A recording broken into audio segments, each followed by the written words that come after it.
gestora.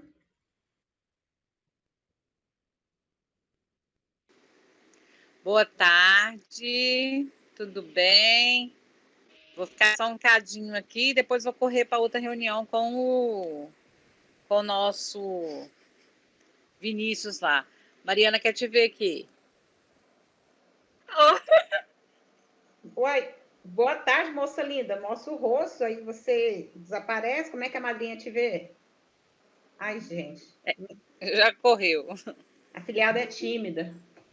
Muito. Boa tarde, alunos.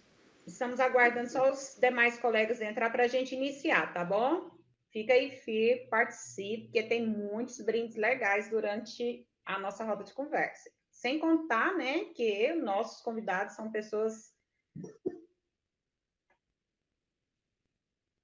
Boa tarde, professora Silvia. Sem contar que nossos convidados são pessoas assim que vale muito a pena ouvir. Olá.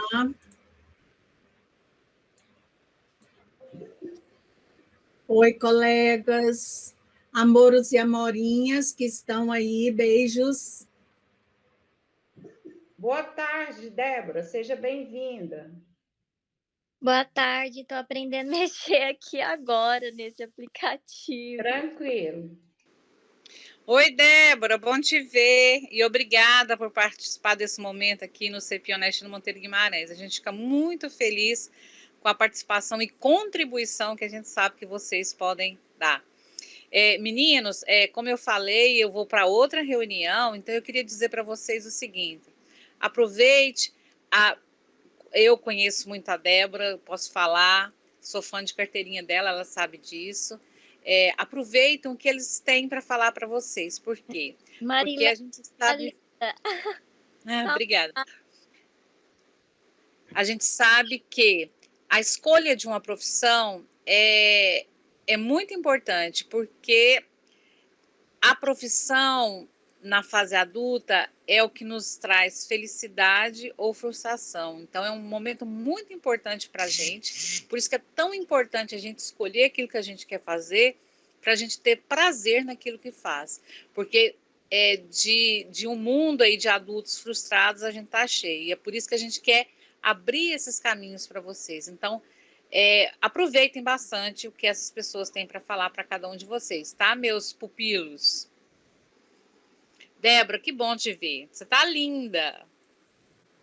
Estou com saudade. Manda um beijo para Mariana, tá? Tá, pode mandar. Ela tá aqui, ó. Oi, cadê ela? Não, o menino tá com a câmera fechada. Não vai te ver. Não quer, você sabe como é que é adolescente que não quer deixar ver? Aqui o Juninho tá aqui, ó. Fala oi, Juninho. Oi. Ouvi muito falar sobre o Juninho. Pois é, o Juninho tá aqui. Olá, Luciana. Deixa eu correr ali para arrumar um negócio na aula para ele. Beijo. Então, pessoal, boa tarde, né? A gente vai começar em respeito aos nossos convidados, que são pessoas que têm muitos compromissos e reservaram um lugarzinho na agenda deles hoje para estar contribuindo conosco hoje na nossa aula de projeto de vida. Lembrando, né, que a aula de projeto de vida, ela faz parte do projeto de vida, que é muito mais que essa aula. O projeto de vida é o lema da escola, né, de período integral, em tempo integral. Na verdade, toda a escola ela é pensada em cima do projeto de vida de nossos alunos, né? O que o nosso aluno ele vai plantando ao longo desses 3 anos no ensino médio para o futuro da sua vida, em todas as dimensões, em todas as áreas. A área profissional é uma delas, e esse é o nosso foco hoje, convidando 2 profissionais, né, que são muito queridos para a minha pessoa, são 2 pessoas íntimas, né, fazem parte da minha história, que é o Victor Moura, que foi meu aluno em dado momento, e a doutora Débora, que é uma profissional excelente, que eu tenho tido o prazer de estar na presença dela já há mais de um ano. Então, assim, quando eu os convidei, eu não os convidei simplesmente porque são pessoas formadas e estão na sociedade. Eu os convidei porque são pessoas que me inspiram. Porque, mais do que fazer bem o trabalho deles, eles os fazem como um propósito, como uma missão. E é sempre o que eu tenho dito para vocês nas aulas de projeto de vida. Quando a gente escolhe uma profissão, a gente está escolhendo uma profissão porque ela vai nos fornecer, claro, né, o nosso sustento, o nosso ganha-pão, mas, acima de tudo, porque ela vai nos fornecer também propósitos, né? Vai nos mover, vai nos fazer superar a cada dia e vai nos levar, vai nos alavancar. E eles são, né, duas pessoas, são dois profissionais que me inspiram nisso, pelo que eu acompanho, né, da trajetória profissional. São dois jovens, são pessoas jovens, mas com certeza eu verei muito ainda a respeito deles, assim como vocês. E, então, né, para a gente aproveitar o máximo deles, eu já vou convidar o Victor Moura para que ele possa, então, aproveitar esse momento e trazer as suas contribuições, falando dessa trajetória de escolha da profissão, né, os seus desafios, as suas realizações. Fique à vontade, Victor. Olá, pessoal. Boa tarde. Boa tarde, professoras, professores, alunos, Débora. E, bom, primeiro eu quero agradecer a oportunidade. É um projeto incrível. Achei muito, muito bacana a iniciativa. A professora Luciana está me convidando. Tenho um carinho especial por ela. Ela foi minha professora da 3ª série e marcou minha vida. Assim, eu também tenho a Luciana aqui, que foi professora minha no ensino médio. Eu vi que a Rita também apareceu ali em algum momento. Então, se eu estou aqui hoje, na verdade, tem várias pessoas atrás de mim, né? E com certeza você, Luciana, você, Rita, você, Lucianas, né? Vocês fazem parte disso também, né? Eu costumo dizer que, na verdade, todos nós temos pobrezas e riquezas. Então, a gente sempre tem que aprender, todo mundo tem algo de rico para compartilhar conosco. E eu tenho certeza que elas foram essenciais para eu me formar e me tornar uma pessoa, né, melhor aí. Agradeço mesmo e espero que a cada dia os nossos professores sejam mais valorizados. Porque eu também segui um pouco a carreira acadêmica, depois eu vou contar para vocês. Bom, eu preparei a apresentação para mostrar para vocês um pouco do meu trabalho, selecionei alguns projetos, né? Mas acho que antes disso eu quero contar quem é o Victor, né? O Victor, ele é um menino daqui da cidade de Goiás, aqui da cidade de Goiás, aqui da cidade de Itaberaí, porque eu também tenho um vínculo grande com a cidade de Goiás, me confundi. Mas nasci em Umas, em 91, e só nasci e vim para cá, então sou itaberino mesmo. Bom, aos 11, 12 anos, até os 11, 12 anos, eu tive uma infância incrível, né? Eu tive pais maravilhosos que me incentivaram, a Luciana teve a oportunidade de conhecê-los, mas aí eu perdi eles, né? Deus os levou, então eu fiquei órfão novo, com 11 eu perdi minha mãe, 12 anos eu perdi meu pai. E a gente sabe que a família, ela é essencial para o desenvolvimento de uma criança, né? Sabe que, sem dúvida, a criança que ela cresce num lar onde ela é estruturado, a probabilidade de ela se tornar uma pessoa melhor, né, e estar bem na vida é maior. Mas isso não impediu que eu rompesse, isso não foi impedimento para que eu parasse, para que eu desistisse da vida, para que eu não agarrasse as oportunidades, né, que vieram. Então, os ensinamentos que os meus pais deixaram foram essenciais, né, para que eu continuasse a viver, né? A vida ela é feita desses obstáculos. No momento mais cedo ou mais tarde, todos nós vamos passar por um vento, né? Vamos passar por... E eu tive a infelicidade de ter, né, esse vento impetuoso aí com uns 11, 12 anos. Mas isso não parou e eu continuei movendo. Na verdade, tudo que eu aprendi foi combustível, tudo que eu aprendi com eles foi combustível para eu falar, não, eu vou conseguir, né? Eu vou ser alguém, vai dar certo. E, bom, e hoje eu estou aqui falando para vocês, e eu estou falando isso tudo sobre vida, né? Porque a vida, ela só faz sentido quando a gente tem sonhos. Quando a gente deixa de sonhar, quando a gente deixa de acreditar na vida, ela não faz sentido, né? Então, eu fico muito feliz com esse projeto. Contem sempre comigo, quero fazer mais parte. Eu não sei como, né? Porque eu acredito que nós devemos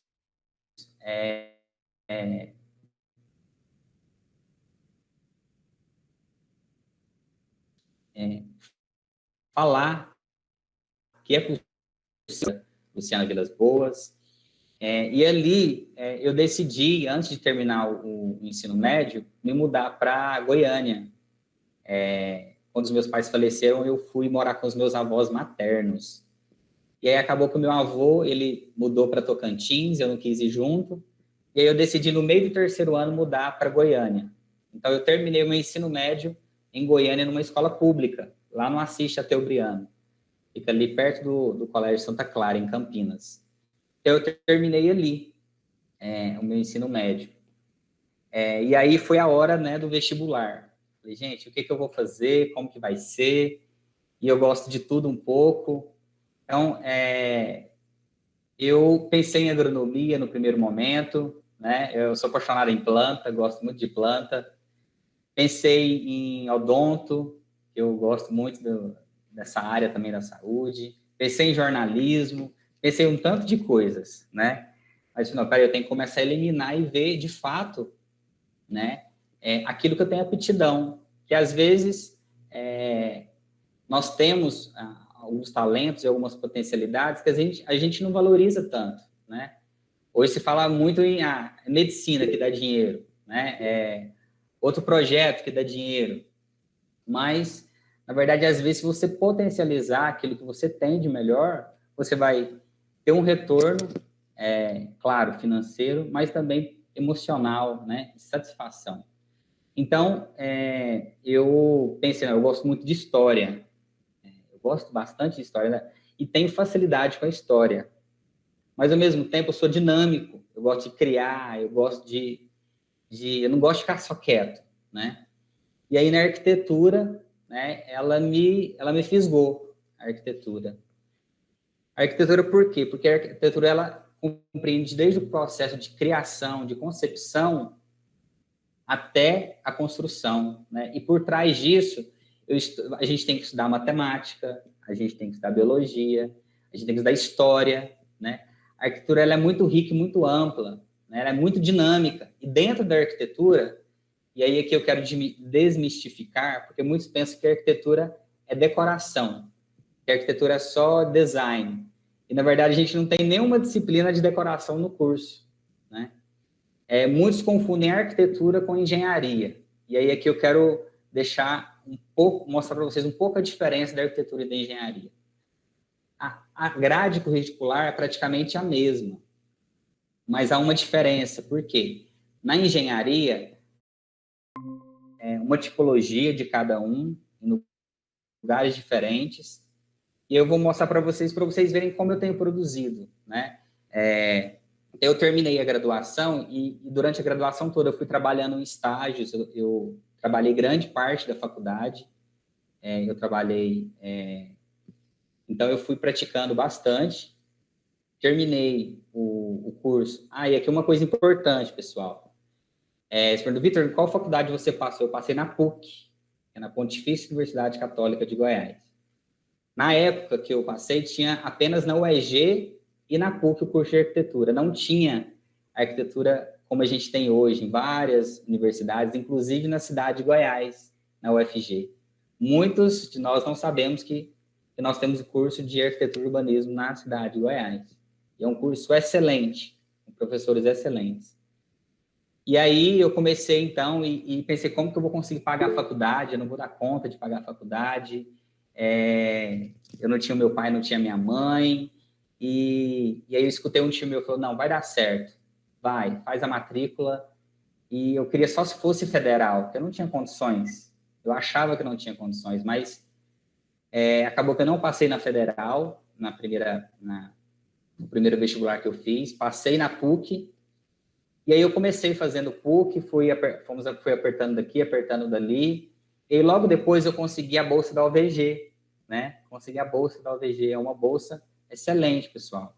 Então, há oportunidades, a gente tem que ler, correr atrás, ter informação, porque quem quer, faz acontecer, né? A oportunidade, ela passa, mas às vezes a gente tem que correr atrás dela também, a gente tem que procurar ela, né?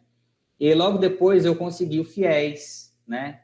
Que é um programa do governo federal, onde, de fato, eu fiquei tranquilo, que eu não estava conseguindo nem com a OVG pagar, assim, ficar tranquilo, digamos, com as mensalidades.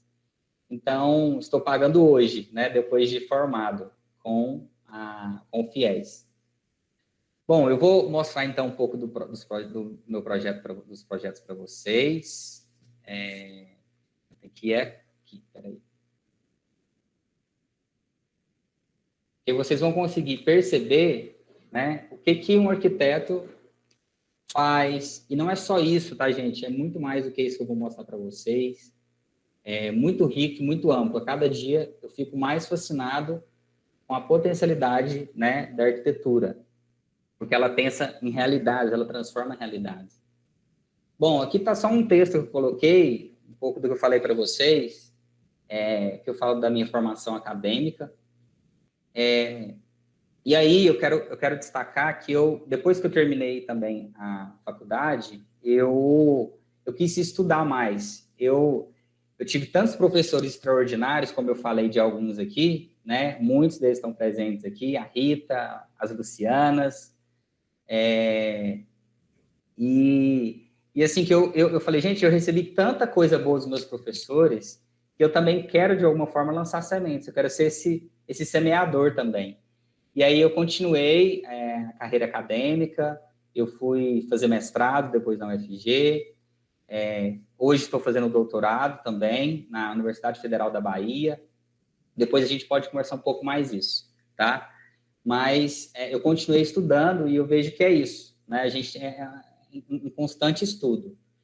E aqui um primeiro projeto que eu vou mostrar para vocês é um projeto que foi o meu TCC, intitulado Plataforma Criativa. Ele foi um projeto de intervenção em uma das quadras do centro de Goiânia, tá? E a ideia aqui desse projeto final de graduação, eu queria trabalhar com patrimônio. Então, esse projeto está localizado numa área, né, de Goiânia, no centro, onde ele é tombado pelo IPHAN, ele tem um reconhecimento histórico, né, de uma cidade modernista. Para quem não conhece, é numa quadra que chama na quadra 21, onde está localizado o Goiânia Ouro. E aí a ideia aqui era propor uma escola, um centro de formação cultural e profissional voltado para os agentes da indústria criativa, né? E aí eu fui estudar um pouco o que é indústria criativa, economia criativa, fui estudar também sobre patrimônio, então foi muito rico. TCC, eu pude materializar muita coisa que eu aprendi durante esse tempo na graduação. Esse aqui é um outro projeto, um projeto já de caráter religioso, aqui na nossa cidade, em Itaberaí, a Igreja Batista Nacional Chamar. Esse é um projeto de reforma e readequação, né? Então, olha para vocês verem, às vezes a gente vai pegar algo que já está construído e a gente tem que resolver o problema. Foi o caso dessa igreja, né? Quando eles me convidaram para estar fazendo o projeto. Inicialmente, esse prédio ele seria um supermercado localizado lá no residencial da Bela Vista, e depois eu tive que fazer toda a readequação, né, para um uso religioso, que é totalmente diferente. Então, aí paredes a construir, paredes a demolir, né? Tem toda a questão também da plasticidade, da volumetria que que a gente trabalha não é só planta, então o arquiteto ele pensa em composição, né? Ele pensa também no imaterial, né? Nos sentidos, quando as pessoas verem um edifício, elas viverem, entrarem dentro do edifício, qual a percepção que elas vão ter. Então a arquitetura ela tem essa potencialidade também de trabalhar com as emoções, né? Daqui um pouquinho a nossa colega, a Débora, vai estar falando um pouco mais disso.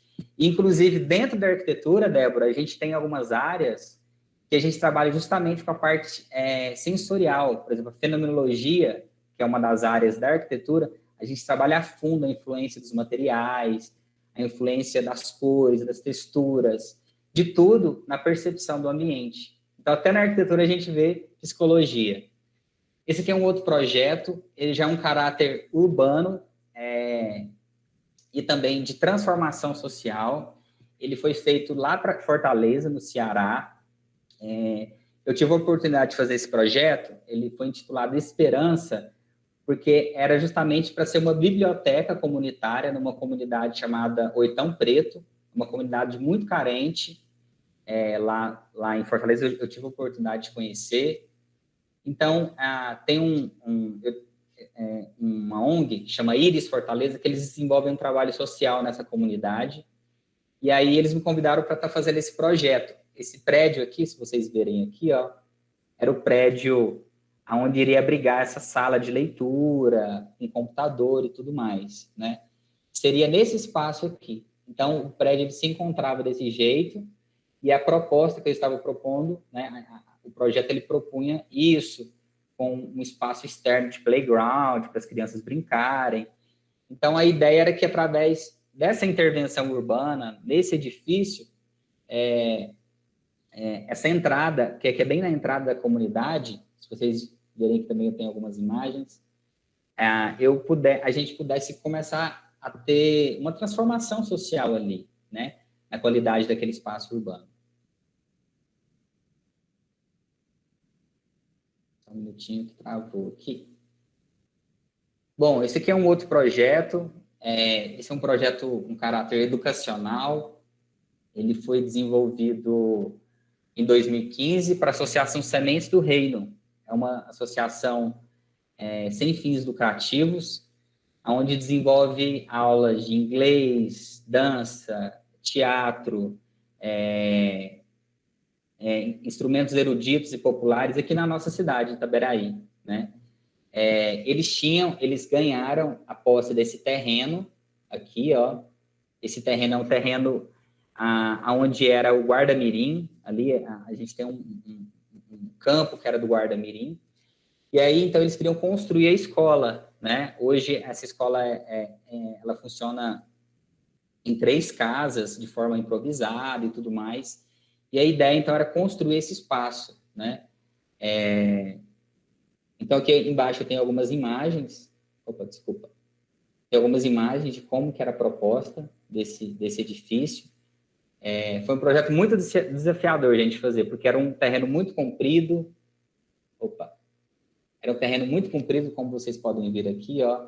Então, aqui ia ter salas de dança, salas de violão, salas de inglês, de informática, e um espaço aqui também para esportes, para a prática de esportes. Esse aqui já é um caráter residencial, mostrando para vocês as diferentes escalas, né? Então, a gente trabalha também com a residência, né? Com o habitar. Essa é uma casa que ela foi feita, um projeto em 2016, aqui para Itaberaí, para o Gilson, da construtora RG. É uma casa de 2 pavimentos. Passar o último projeto que eu selecionei aqui para mostrar para vocês é a nossa Praça da Fonte. Já estou finalizando. A gestão anterior da nossa cidade, o prefeito Roberto, ele me convidou para estar fazendo esse projeto. Foi um projeto onde ele foi feito, como que eu posso dizer, de uma forma muito cuidadosa, né? Devido a esse patrimônio tão importante da nossa cidade. Houve muitas críticas, houve muitas polêmicas, mas quando eu fui convidado, eu busquei respeitar ao máximo a importância que essa praça tem. Eu fui atrás de registros históricos, através de relatos de pessoas, de como que era essa praça nossa. Então, o projeto ele buscou nada mais, nada menos do que melhorar a qualidade da nossa praça, sem interferir no desenho urbano, sem transformar a morfologia, né, da praça. Aqui são algumas imagens que mostram um pouco, né, a proposta que era nada mais menos do que mexer na parte paisagística em si, né? Ela tinha um paisagismo muito escasso e pobre, sem um devido cuidado. As calçadas externas, elas foram adaptadas para serem acessíveis. As calçadas internas, elas foram mantidas, inclusive o desenho, devido à importância histórica que elas têm. E a fonte, né, que foi a grande protagonista, a gente mudou toda a parte hidráulica, elétrica da fonte, que estava toda comprometida. E aqui, para finalizar, algumas imagens, né? Todo mundo talvez deve ter ido até lá. Esse espaço que foi um espaço que foi o único espaço que eu, de uma certa forma, propus mesmo uma certa alteração, porque eu sentia a falta de um espaço de reunião. Por exemplo, o pessoal da Renovação Carismática ou das outras igrejas, quando vão à praça, se reuniam em volta da própria fonte. Então, a ideia desse espaço aqui seria um espaço de reunião, das pessoas se encontrarem, tocar violão. E houve alteração de todo o mobiliário urbano também. Eles não eram originais, então por isso que houve essa intervenção também. E algumas outras imagens. Bom, pessoal, é isso. Acho que eu estourei o meu tempo. Mas é isso. Só quis mostrar projetos diferentes para vocês verem um pouco que isso daqui, pessoal, atrás disso aqui está muito desenho, está muito investigação, está muito estudo, né? Mas a arquitetura é isso. Ela possibilita transformar realidades. Eu costumo usar um lema que é arquitetando vidas. Porque, na verdade, o meu lema, o meu objetivo de vida é transformar vidas também, né? Através da arquitetura, através da minha profissão. E é isso. Obrigado, um abraço.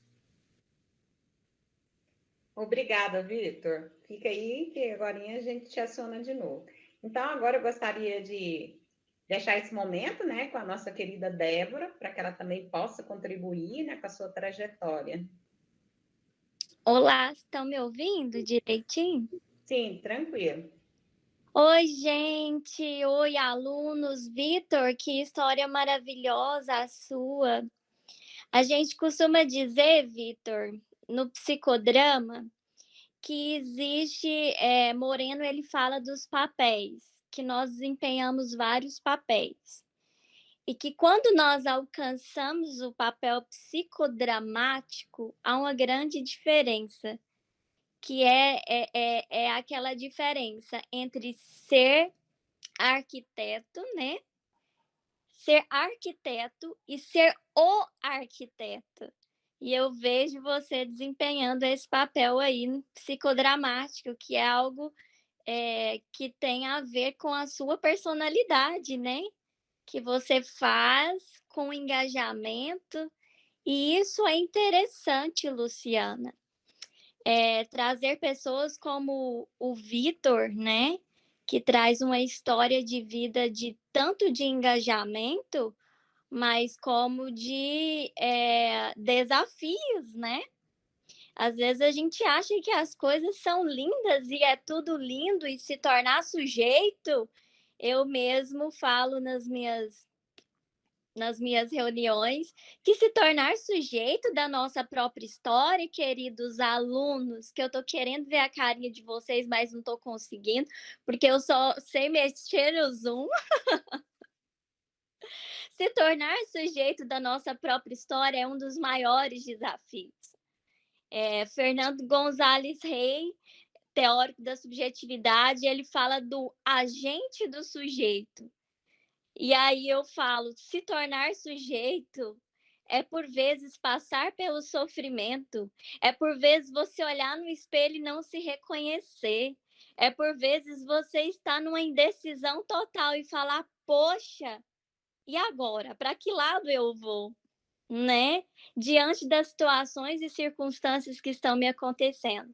Antes de eu me apresentar, porque eu falo demais, mas eu vou tentar falar de menos.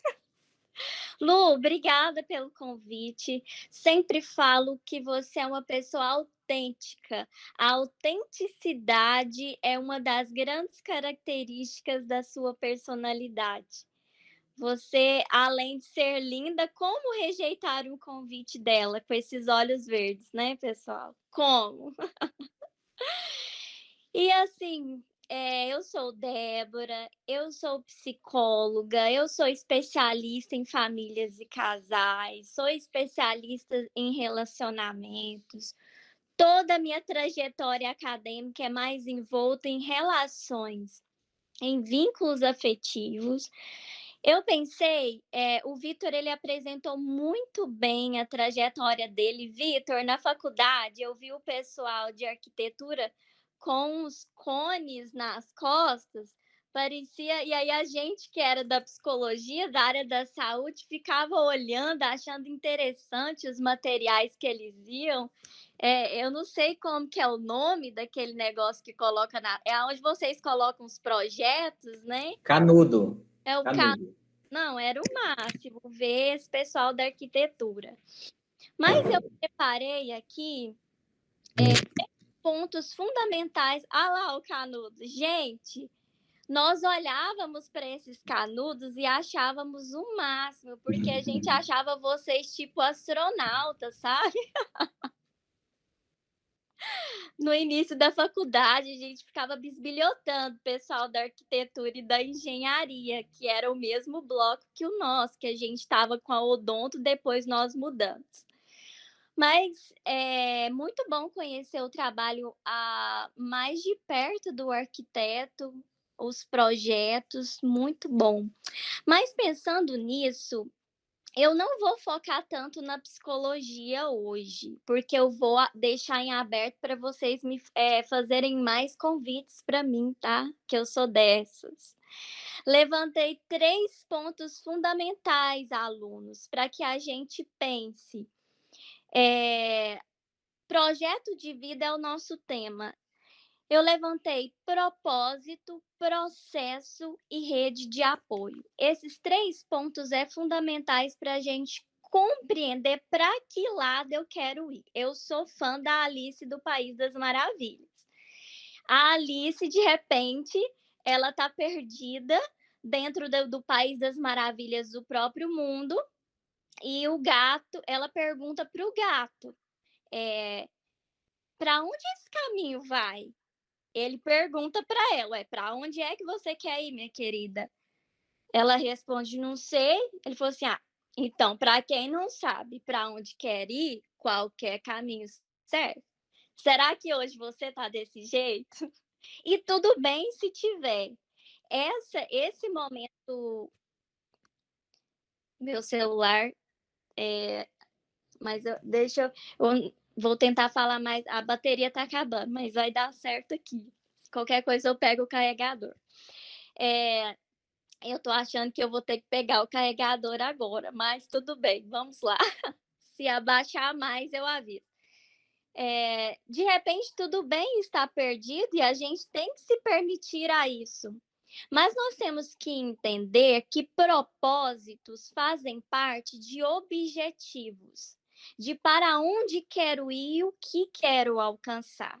Nós temos um autor que chama Gergen, que ele fala que o nosso self é o meio pelo qual nós entendemos ou tentamos entender quem nós somos, né? E quais são os nossos propósitos de vida. De repente, pontuando isso, por vezes eu recebo pacientes, jovens, adolescentes em consultório, que falam, não sei, qual é o meu propósito? O Vitor provavelmente se perguntou quem? Todos nós, Luciana. E aí? E agora? A gente entende, eu acredito, os nossos propósitos à medida que nós nos permitimos sentir as situações. Hoje eu tenho jovens em terapia com 16 anos e se cobrando porque ainda não está ganhando financeiramente o valor que queria, que ainda não tem um carro, que ainda não tem uma casa e que eu estou ficando velho.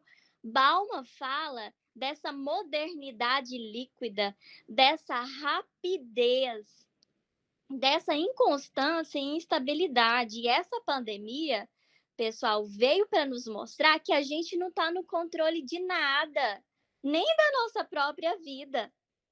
E aí vocês podem me perguntar, que processo é esse, Débora, que você está falando? É o tornar-se. Para tornar-se, eu preciso sentir, me permitir sentir os meus momentos, tornar-se profissional, tanto arquiteto como professor, como psicólogo. Deixa eu olhar o nível da minha bateria aqui. Como psicólogo, como qualquer outra profissão, gente, implica a busca de habilidades, né? Que é o saber fazer e o saber ser profissional. E também implica competência. O que é competência? Competências são um conjunto de habilidades interligadas. Não é só ir lá na universidade fazer o curso.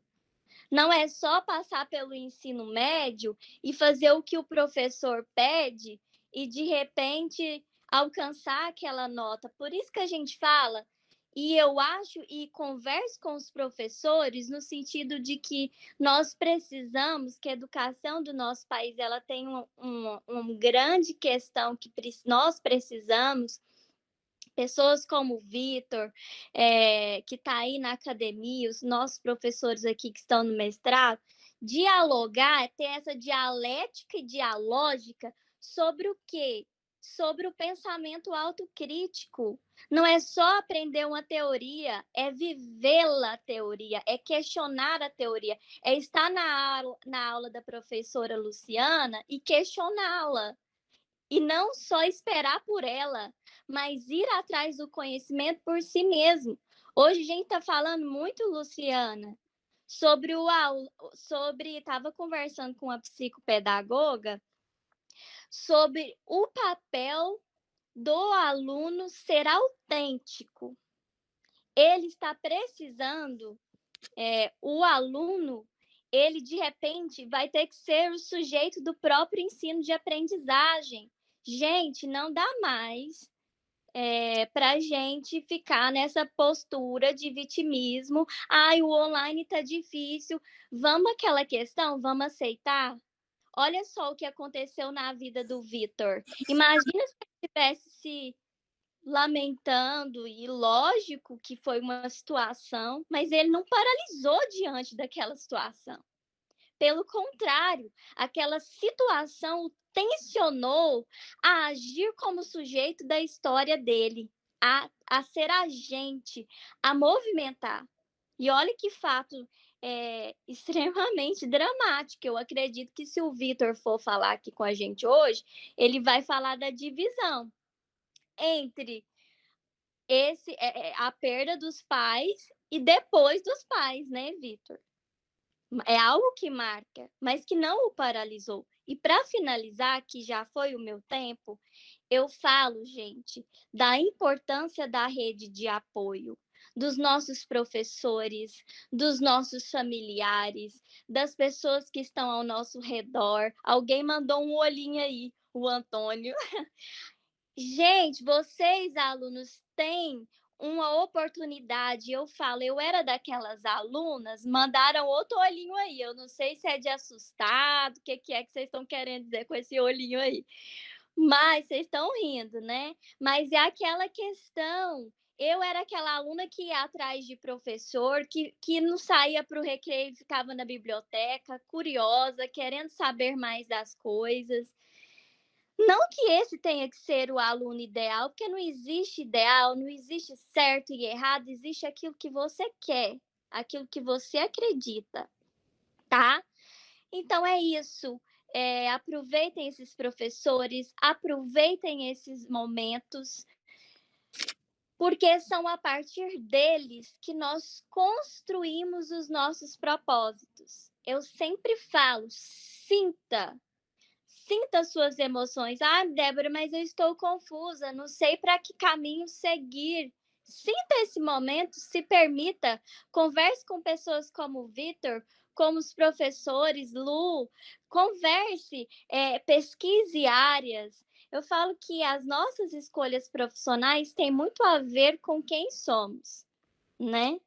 Então, primeiro passo para uma boa escolha profissional é a reflexão pessoal como possibilidade para o autoconhecimento. Eu preciso me conhecer. Nunca vamos nos conhecer por completo, impossível, mas eu preciso, pelo menos, entender um pouco das minhas emoções e de quem eu sou, o que eu quero, quais são os meus objetivos. Isso chama autenticidade, tá bom? E eu vou pegar meu carregador.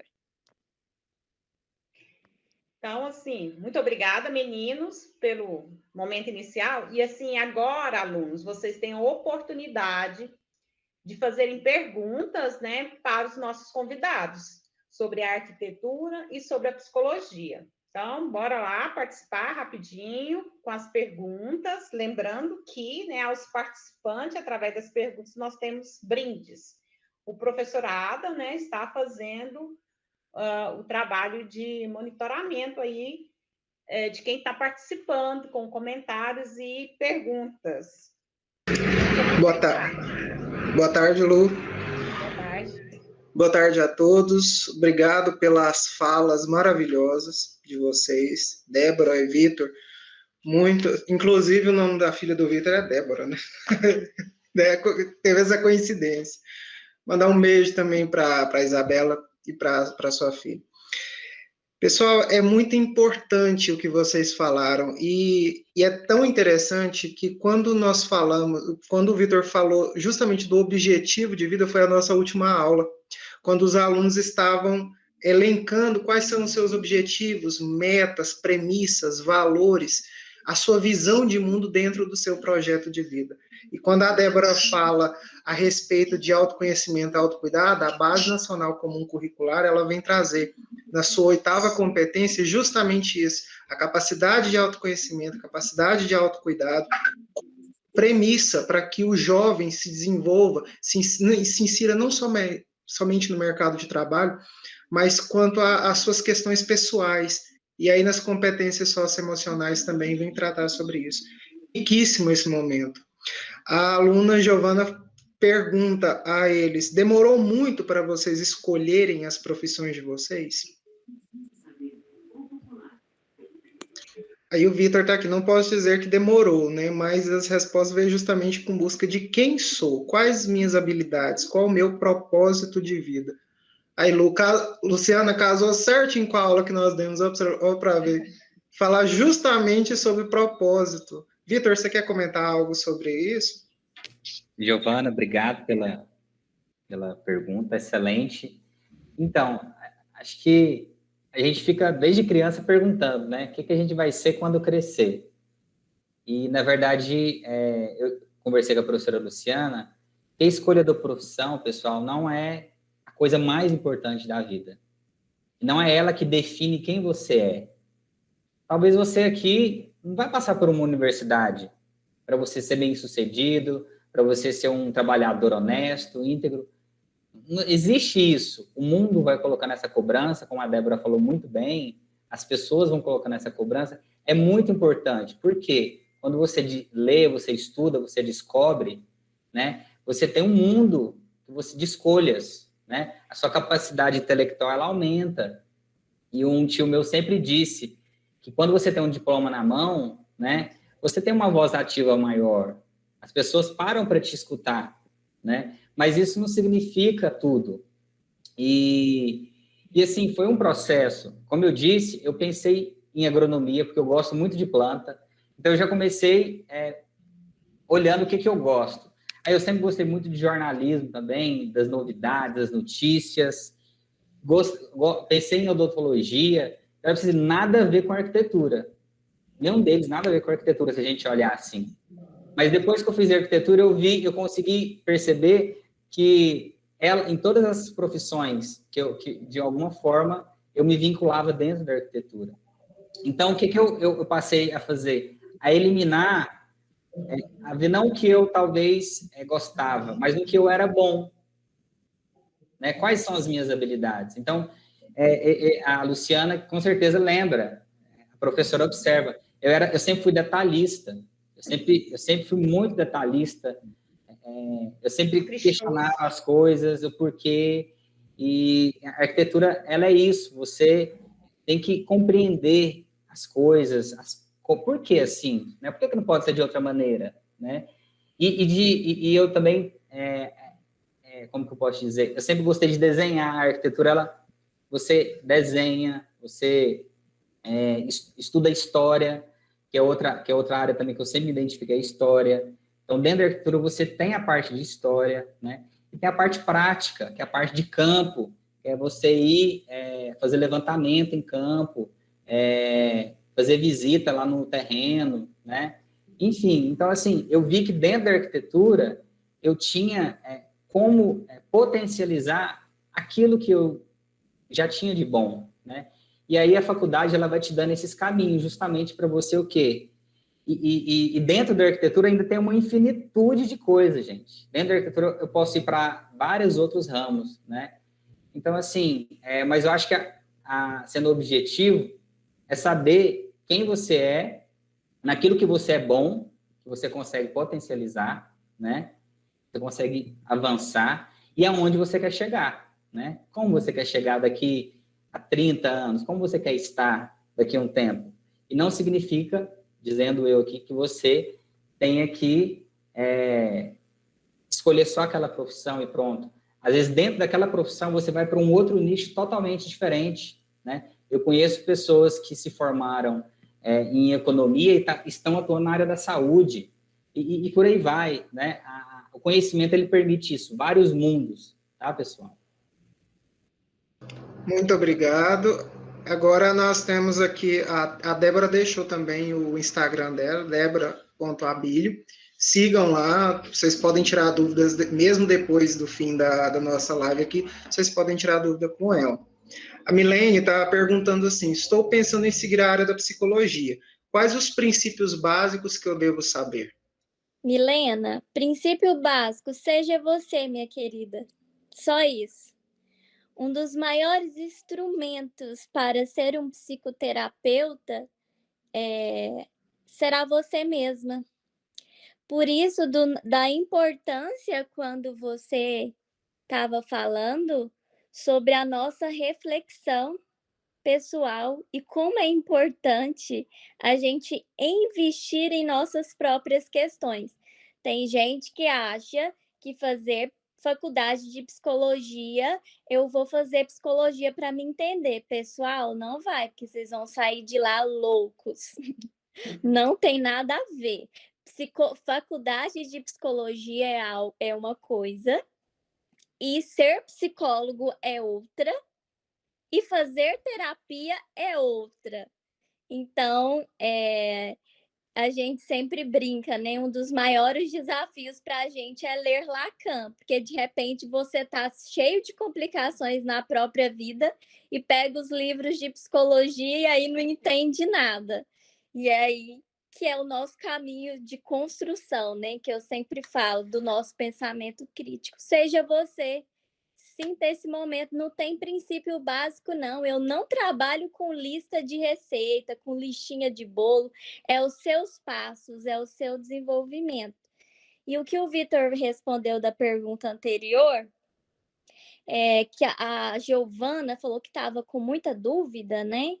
E é interessante também, quando o aluno está com muita dúvida, ele procurar uma orientação também, ajuda para a gente hoje trabalha muito com orientação profissional, né? Aonde tanto o psicólogo que ele vai trabalhar as habilidades ali do jovem, quanto também um psicopedagogo faz um trabalho diferente, né? porque o psicólogo avalia as competências e o psicopedagogo vai avaliar ali as matérias que o aluno tem mais afinidade.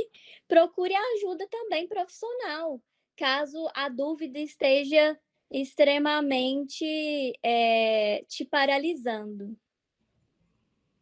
Muito obrigado. O Jean, ele foi rápido, ele já te seguiu e falou assim, agora é só ela me seguir de volta. Ele até já Não, deixou tô aqui. recebendo um monte de convite aqui. Pois é, você viu que os nossos alunos, eles são rápidos, Tão né? rápidos. Vitor, a Islânia pergunta assim, qual a época histórica da arquitetura que você mais admira?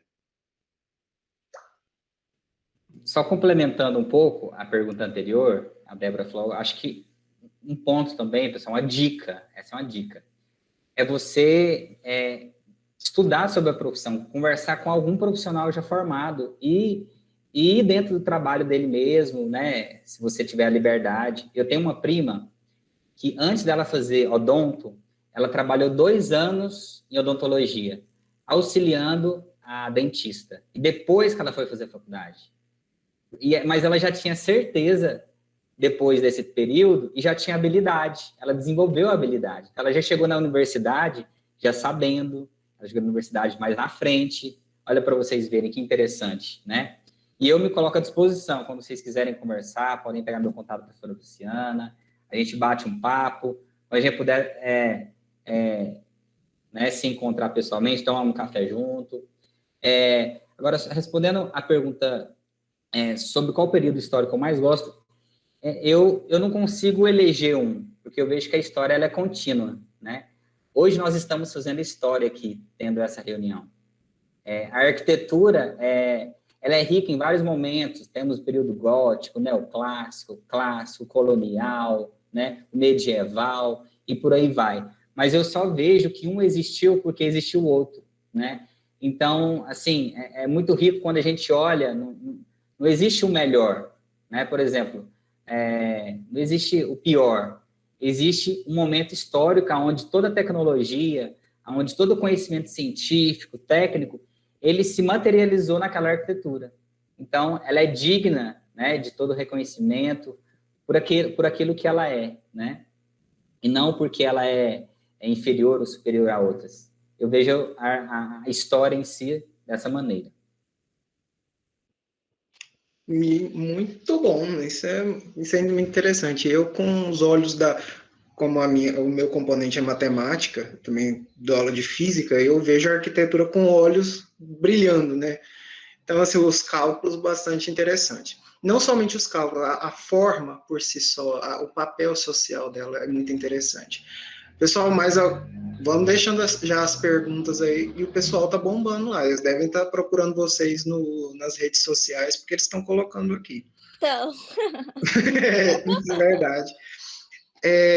Débora, eu queria fazer uma pergunta, os professores também, se alguém quiser fazer alguma pergunta, é só deixar aqui no chat, em relação ao atual período em que nós estamos vivendo as emoções, um turbilhão de emoções, nós estamos passando pelo distanciamento social.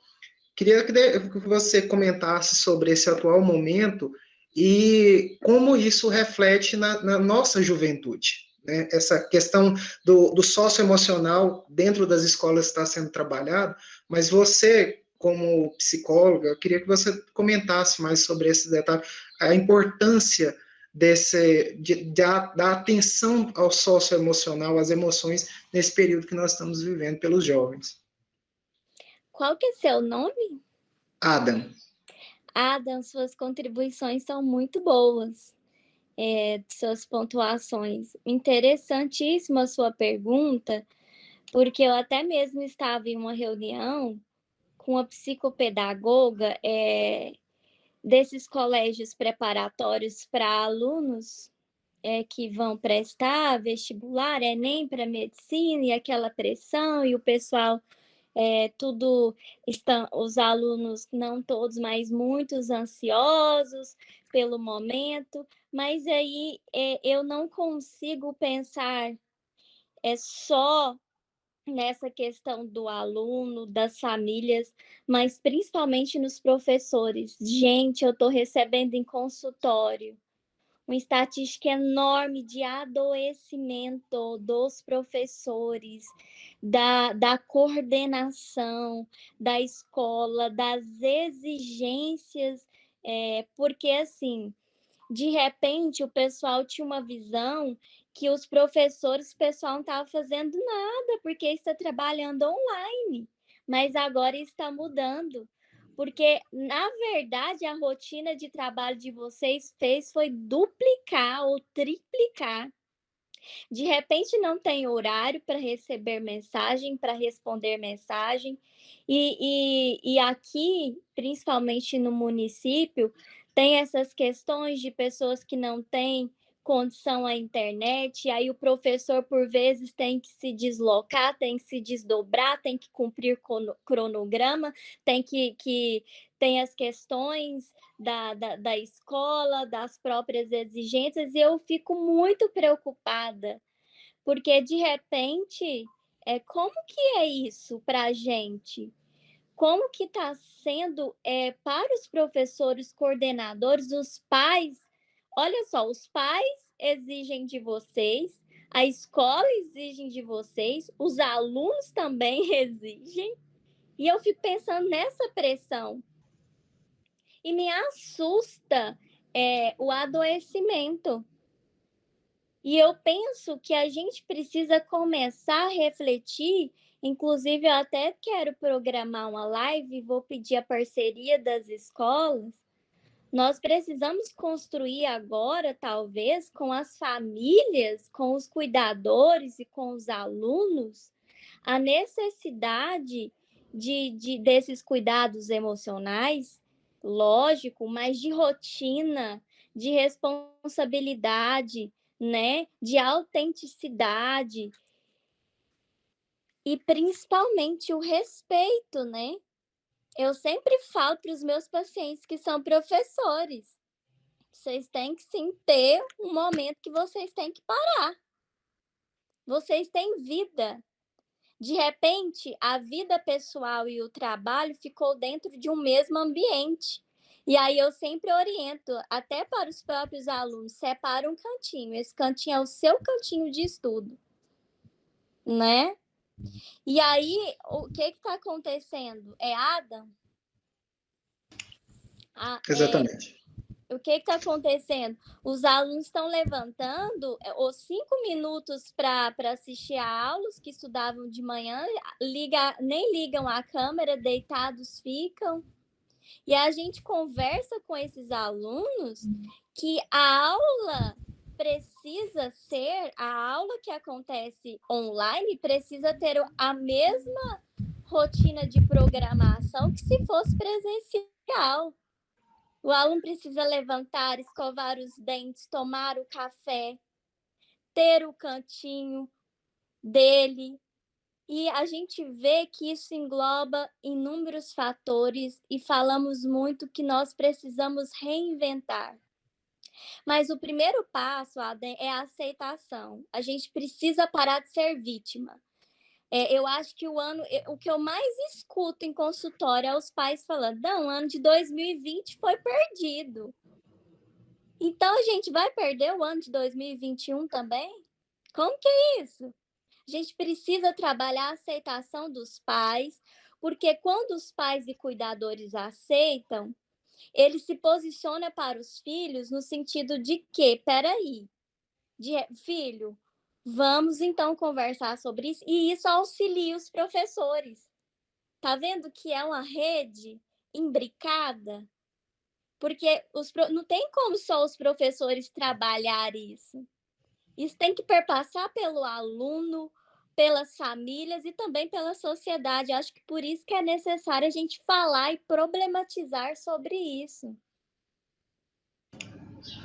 Certo. E já pegando o gancho dessa sua resposta, a Islânia vem falar justamente que tipo de problemas são os mais comuns em uma consulta, quando procurar ajuda. Ou seja, quais são os diagnósticos, eu não sei qual o nome que se usa, que mais você enfrenta, né? Quais os problemas que chegam no consultório, quais são os mais comuns? É o que ela pergunta aqui. Primeiro que a gente tem que ter entendimento que buscar um psicólogo não precisa ser necessariamente só quando você tem um problema. Fazer terapia é trabalhar com você, se conhecer. Socialmente, nós temos esse entendimento que eu devo ir no psicólogo ou no psiquiátrico ou num profissional da saúde mental só quando eu tenho alguma questão. Não. Trabalhar o nosso autodesenvolvimento é trabalhar o nosso instrumento de trabalho. Eu sempre falo para vocês, professores, pensa comigo, Ada, você, além de ser professor, você tem uma vida, tem uma família, né? Tem inúmeros outros papéis para desempenhar. Mas se você focar só no seu trabalho, como que vai ser sua qualidade de vida? Né? E aí, por isso que a gente está levantando esses questionamentos dos adoecimentos, mas atualmente eu tenho recebido diversas demandas em consultório, mas as assim que mais aparece por lá é questões mesmo de relacionamento, que é a minha especialidade, e de ansiedade. Tem aparecido assim demais atualmente. Ótimo. Ansiedade é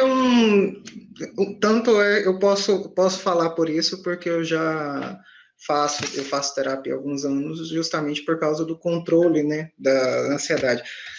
Então, assim, eu acredito que respondeu, Eslânia, depois você comenta, eu acredito que respondeu, e ela deixa o comentário aqui, um elogio. Parabéns pela profissão de vocês, eu estou apaixonado. Parabéns mesmo. O José, ele pergunta sobre as referências, né, do Vitor, e também ele fala assim, quais são as suas maiores referências do mundo arquitetônico e o que não deve se ocorrer em um projeto de arquitetura. Quer comentar algo a respeito, Vitor? Eu sei que você começou a resposta aqui no chat, mas você quer comentar algo? Não, eu coloquei alguns nomes aí, né? Mas, assim, acho que cada arquiteto tem sua forma, como artista, né? Cada um desenha um quadro e pinta, cada arquiteto tem a sua forma. Eu gosto de alguns, eu coloquei o nome deles ali. E tem muito arquiteto brasileiro, gente, que tem um trabalho muito bom, né? A gente tem a nossa referência, que é o Oscar Niemeyer, que é um cara que vem romper com o modernismo a nível internacional, né?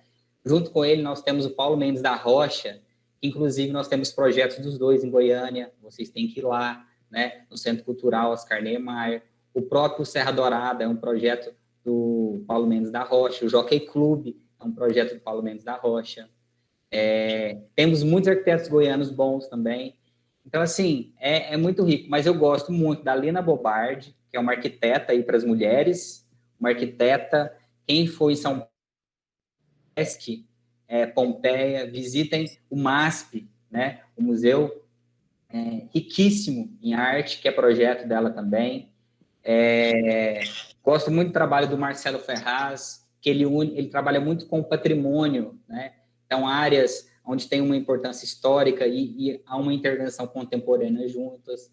Então, assim, eu poderia ficar falando o nome de muitos. Alguns estão aí, mas entre os brasileiros que eu mais gosto são Lina Bobardi e Marcelo Ferraz. Ótimo. E ele complementa com uma pergunta. O José pergunta assim, você disse que a arquitetura não é decorar, e o arquiteto não é o mesmo que um engenheiro. Então, o que faz um arquiteto, em resumo? O que diferencia ele do engenheiro? Ótima pergunta. Como que eu posso dizer? O arquiteto... eu trabalho com engenheiros, tá, pessoal? Eu tenho amigos, meus melhores amigos são os engenheiros. Nós tomamos café junto, abraçamos juntos, que há uma certa rivalidade, né, parece. Mas o que acontece? Se eu preciso do engenheiro e eu vejo que ele precisa de mim para ser um bom projeto arquitetônico, porque o arquiteto, ele pensa nos detalhes. O Mies van der Rohe, que é um arquiteto, ele fala que Deus está nos detalhes. Então, o arquiteto, ele pensa em cada detalhe. Eu penso se uma pessoa vai cair se ela está passando por um determinado lugar. O engenheiro, ele pensa já no todo, né? Então, assim, é muito bom que seja feito o trabalho entre os dois. Mas o arquiteto, nós temos uma maior facilidade em pensar a plasticidade do edifício, né? Como que o edifício vai ficar, a estética dele, a volumetria, né? Nós pensamos, nós conseguimos, porque nós temos aulas disso, de composição, de forma, né, de estudo da forma. E a influência disso no espectador, no usuário do ambiente. E pensamos também na funcionalidade do ambiente, de uma certa forma, melhor do que os engenheiros. Nós pensamos, de fato, como que ele... Se é uma clínica odontológica, eu tenho que estudar como funciona a clínica odontológica, eu tenho que investigar, eu tenho que ir a uma clínica odontológica, tenho que conversar com o dentista, tenho que ler normas, né, de como que isso vai funcionar, para não ter, claro que vai ter problemas, podem ter problemas, mas para que o espaço ele seja o mais funcional possível, né, potencializando, por exemplo, a questão da iluminação, da ventilação. Então, a gente estuda muito isso, da acústica. Então, assim, a arquitetura, a gente é muito rico. Então, eu tenho os vários ramos, respondendo o José, eu tenho os vários ramos também que eu posso seguir, né? Eu posso ser um arquiteto de interiores, que vai trabalhar só com decoração. Eu posso ser um arquiteto que vai trabalhar com estrutura. Eu vou trabalhar só com estrutura, com instalações só elétrica, hidráulica. Eu posso ser um arquiteto que vai trabalhar com projetos de acústica para melhoria de ambientes como igreja, como auditórios. Posso ser um arquiteto paisagista. Posso ser um arquiteto que vou trabalhar só com gestão de obras. É uma área que eu gosto muito. Eu não vou projetar, eu não vou desenhar. Eu vou estar gerindo obra. É importante também. O arquiteto ele tem essa premissa. Eu posso pensar ser arquiteto só na área de urbano, fazer projeto de praça, fazer projeto de loteamento. Enfim, gente, é uma infinitude de coisas, assim. Tentei falar rápido aqui, mas, enfim, depois, José, se você quiser, a gente continua conversando outra hora, tá? Mas espero que tenha... vou falar um pouco do engenheiro. O engenheiro é a parte mais bruta. Não que o arquiteto não possa fazer, mas ele tem que estudar muito mais para isso. Fazer cálculos estrutural, quantidade de cimento, de ferro, de brita que vai no tempo, né? A gente consegue fazer isso, mas eles são melhores, né? Da mesma forma que nós somos melhores em alguns pontos do que eles. E quando os dois trabalham junto, é uma potência. Show de bola. Isso é maravilhoso. A Josiele pergunta assim, quanto tempo, mais ou menos, Vitor, você leva para fazer um projeto? Para elaborar? Depende da complexidade do projeto. A gente acha que um projeto, por exemplo, de um detalhamento de um quarto de bebê é simples. Gente, leva tempo pra caramba, porque você detalha tudo, armário, você detalha muita coisa. Da mesma forma, se você pega uma praça, né, você tem que fazer o projeto de calçadas, você tem que fazer o projeto paisagístico, você tem que fazer o projeto luminotécnico, você tem que fazer o projeto hidráulico, você tem que fazer o projeto do mobiliário urbano. E assim, então, um projeto, às vezes, ele envolve vários projetos. Depende muito da escala dele, né? Depende de quantas pessoas estão trabalhando, talvez vai ser eu, mais algum estagiário, mais algum outro arquiteto ou engenheiro. É muito importante que um projeto de arquitetura ele seja feito, eu busco sempre trabalhar em equipe. Só para vocês terem noção, quando eu vou fazer um projeto, por exemplo, de um loteamento, eu dependo de engenheiro ambiental, eu trabalho com engenheiro ambiental, eu trabalho com advogados, né? Então, assim, olha para vocês verem, não tem nada a ver aparentemente com a arquitetura, mas eu preciso deles para o meu projeto avançar, né? Então, essa questão do tempo é muito relativa, depende muito. Pode ser, se eu focar só em um projeto, às vezes eu consigo ir em 3 dias, uma semana, mas dependendo em outros, eu consigo, sei lá, em 1, 2 meses. Um exemplo, esse da praça, para vocês terem noção, eu fiz ele em 1 mês, o projeto. O estudo, e aí a gente tem as fases de projeto. Eu fiz o estudo preliminar para apresentar para o prefeito em 1 mês. Desenhando, fazendo planta, fazendo maquete volumétrica, 3D, render. E aí eu depois levei muito mais tempo para fazer os projetos complementares, que aí são os projetos que vão para a obra, né? Os projetos executivos, aqueles que de fato vão ser executados. E junto a isso eu tenho planilha orçamentária, eu tenho memorial básico, eu tenho uma infinitude de coisas, que se for só eu, leva um tempo maior, mas se eu tenho outros profissionais trabalhando comigo, isso avança de uma forma mais rápida. Ok. Nós estamos assim, né, com o tempo estourado do convite que a gente fez aos nossos convidados, né, porque o Vitor, ele tem uma agenda, a doutora Débora também tem, né, que eu sei que ela atende os pacientes dela. Então, assim, eu queria agradecer a presença dos dois, agradecer a Deus pela vida dos dois, a nossa equipe gestora que nos apoiou, né, professora Ada, com a contribuição dos brindes, aos professores que cederam espaço nas suas aulas para que os convidados pudessem estar presentes, e aos alunos que estão aqui conosco também, pela presença, participação. Se ficou alguma pergunta para trás, professora Ada? Ficou só uma da Milene. Dá tempo? Dá. Direcionada à Débora. Sim. Porque ela pergunta assim: você aprendeu algo com algum paciente seu? E como extrair realmente o que a pessoa tem, o que a pessoa sente? Como que você, como psicólogo, estabelece essa conexão com o seu paciente? Milena, eu falo o seguinte, que eu ganho para aprender. Cada pessoa que passa pelo meu consultório, que passa por mim, eu sempre aprendo, né? A gente fala, nós sempre falamos, nós somos seres relacionais, né? E impossível passar por inúmeras histórias, inúmeras narrativas e não aprender.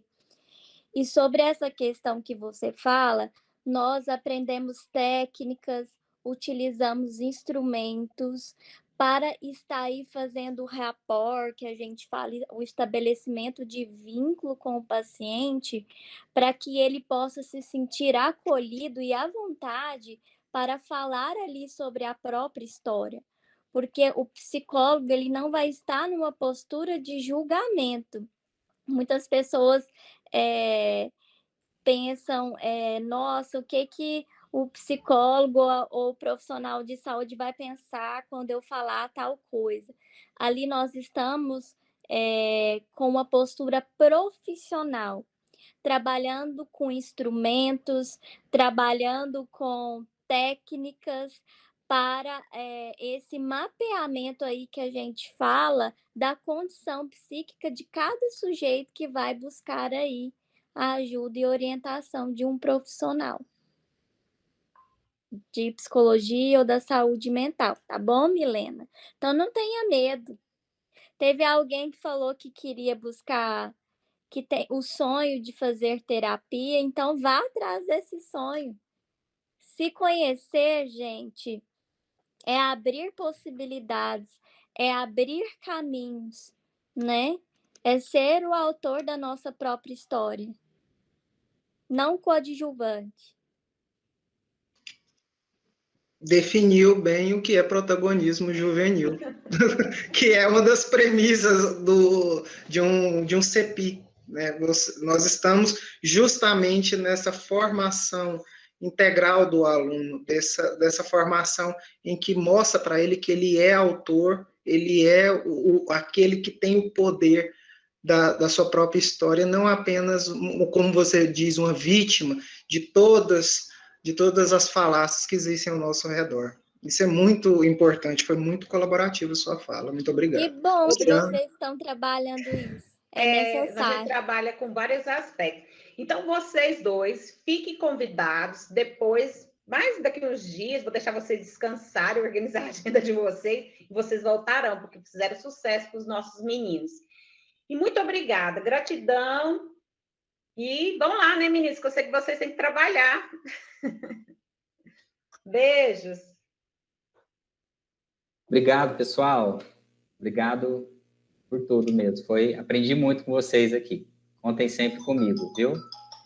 Obrigada, gente. Parabéns, Débora. Prazer. Parabéns, Vitor. Na próxima eu compartilho mais sobre a psicologia e a minha trajetória.